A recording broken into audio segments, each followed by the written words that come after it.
Hey guys, apple ஒரு பெரிய decision எடுத்திருக்காங்க.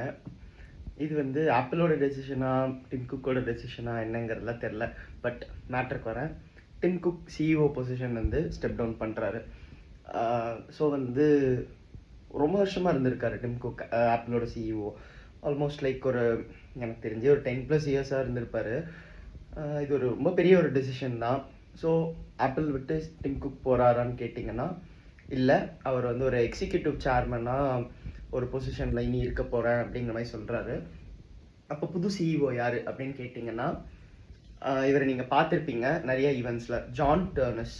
இவர் வந்து senior VP of hardware section in apple.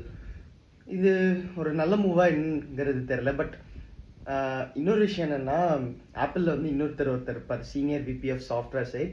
அவர் பேர் வந்து கிரேக் ஃபெடரகி, கரெக்டாக சொன்னான்னு தெரில. பட் அவரை ஏன் ஆப்பிள் வந்து கன்சிடர் பண்ணலை அப்படிங்கிறது தெரில.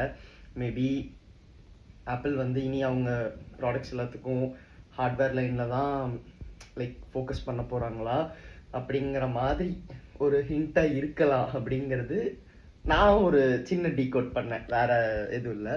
பட் இதுதாங்க matter. John Ternus, he will be CEO of Apple effective from September 1, 2026. So புது லான்ச்சஸ், புது ஐஃபோன் 18 இதெல்லாம் எப்படி வருதுங்கிறத வெயிட் பண்ணி பார்ப்போம்.